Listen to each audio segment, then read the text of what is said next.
Today is Veterans Day, a day when Americans take some time to say thank you to the men and women who have served our country. It's a day that's been celebrated in one form or another for nearly 100 years, dating back to the end of World War I.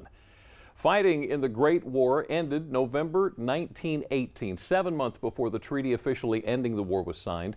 At the 11th hour of the 11th day of the 11th month, the armistice took effect between the Allied nations and Germany.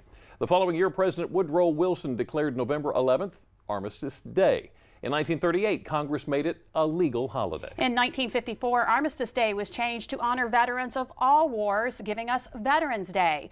Veterans Day is not to be confused with Memorial Day, which honors service members who died in battle or as a result of injuries they suffered during battle. Veterans Day honors service members still living and those who have died serving the U.S. Veterans Day is celebrated with parades, speeches, and wreath layings at memorials around the country. Delmarva included. In fact, several local ceremonies took place today. Yeah, and there is another one that's taking place this weekend. Delmarva Life's Sean Stryker joins us now from Laurel, where they're getting ready for the 3rd annual Eastern Shore Veterans Day Parade. Sean, what's going on? Yeah, Jimmy and Lisa, the American Legion Post 19 here in Laurel has been hosting that Veterans Day Parade for the past 3 years, and I'm here with Chris Shirey. You're the parade chair, and you also helped get this parade started. Why is that something you felt was important? Well, at the time, we asked around the table out at the Legion, and not one of us had heard of a Veterans Day Parade. And we thought it would be a good idea and very important to hold a parade to thank our veterans for all that they have done for our country. Yeah, and since then a lot of people have jumped on board, and this parade has grown considerably over the past 3 years. Yes, the first year we just tried to get some people down the road. Just show up. Yes.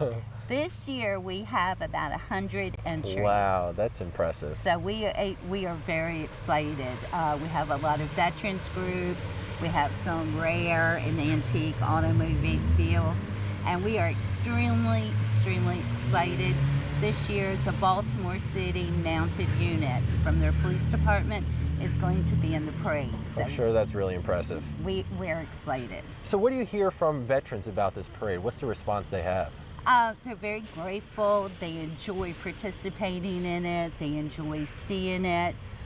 This year, we're thrilled that we're going to have some veterans from some assisted living facilities around, and a lot of them are World War II vets, so we're really excited about that too. You're getting them involved as well, and I know the parade actually comes right behind us where we're standing. Tell everyone where that parade starts, where it ends, and the time it starts at. It starts at 11 a.m. It's going to start at Oak Lane Drive, which is basically the Laurel Middle School, and we're going to travel up Central Avenue to North Laurel School. 11 a.m. you said. 11 a.m. Starts with the church bells start ringing. Yes, we have 3 churches that are each going to ring the bell 11 times each to stand for the 11th month, 11th day, 11th hour. Thank you so much for that information. And hey guys, this is a perfect opportunity to get out and say thank you to the veterans. Speaking of which, I want to take this time to thank all the veterans out there for everything you've done for our country. Jimmy and Lisa, I'll send it back to you guys in the studio. Sean, sounds like it's going to be a great event to honor our nation's heroes. And you know, those heroes from years back went through so much to give us the freedoms we enjoy today. Many wars, many battles, and throughout all of them, there were certain remnants and symbols that helped tell the story of our nation's history. WWOC's Charlie Paparella recently got up personal and close with one of those remnants, and he's joining us now to tell us about it. So, Charlie, this is an absolutely fascinating story. You actually left the Delmarva Peninsula to get it. It's astonishing, I know, but we did. We went all the way to Wilmington, which is not on the Delmarva Peninsula, which isn't a peninsula at all because of the Chesapeake-Delaware Canal. Oh, okay. We're an island, folks. I don't know if you knew that. That's where we are. And you saw something that many haven't seen in, what, 100 years? Well, it's been not been seen for 100 years. It's the battle flag for the 1st Delaware Regiment, which saw all the worst battles of the Civil War. And they raised money to have the flag conserved. That's what they call that. And they finally got it done, and it will be displayed this coming spring in a brand new huge installation there at the Delaware Historical Society on Market Street in beautiful downtown Wilmington. So why is this battle flag so important? Well, for a lot of reasons. One is the experience itself. The people are gone, But when you see something like that battle flag, you realize that it was in tatters after all those campaigns. It was in shreds. And most of the people who had carried it died, because a battle flag in those days served the purpose of letting the troops on the field know where their regiment was, where they were supposed to be. Right. And it's not like it is today, where a flag is just a symbol and we wave it, blah, blah, blah. Yeah. It served a purpose. And the beating that flag took is representative of what the people went through. And that we're talking about a battle, and you brought your banjo with you. Now, there's a connection between. Well, battle. anytime I come on the show, I have to bring my banjo or guitar or something. But- And there's a reason. I brought this along to just play a little quick snippet of something we all know, which is this song. It's one of the most famous songs. Mine eyes have seen the glory of the coming of the Lord. He has trampled out the vintage where the grapes of wrath are stored. You know the tune. It's the Battle Hymn of the Republic. Right. That's not the original song.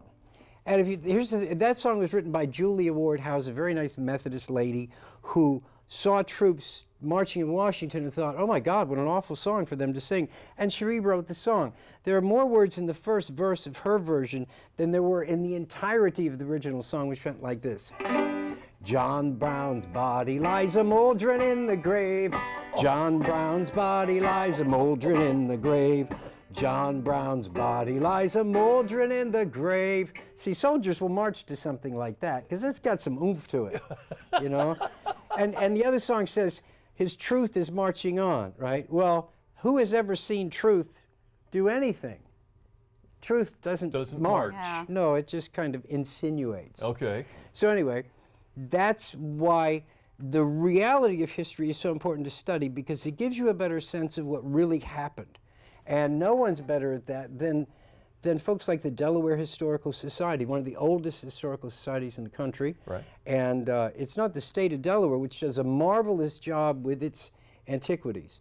The Delaware Historical Society is a private nonprofit. They had to raise the nickels and dimes and pennies to restore this flag for $12,000. Wow. But when you see it up close, you're seeing the thing that the guy carried when he died at Chancellorsville. Okay, so we're talking about how important this flag is. How does it look? Well, What's it look like? it's real. I'm not. That's what this whole thing's about. You have to stay up till 11 o'clock tonight. Okay. 11 o'clock, ladies, if you want to see that flag the way it is now, because we do show you. Okay. But it's quite impressive, and it's so nice to be with you all again. Well, I, for one, am going to stay up to see it. Echoes of Conflict tonight on WBOC News at 11. Thank you so much. Thank you, Charlie. Well, it Appreciate sounds that. like that flag went on quite a journey. And up next, we're taking you on a journey. We're taking a one-tank trip to explore some of the 16,000 acres of the Bombay Hook National Wildlife Refuge. Find out how many species of birds pay a visit to the refuge and when you can too to take in its beauty for yourself. Well, now maybe you want to take a drive, but the brakes on your vehicle aren't in the best shape. Our friends from Angie's List decipher the 3 common sounds that your brakes could be making and what you should do if you hear them. Delmarva Live. We'll be right back.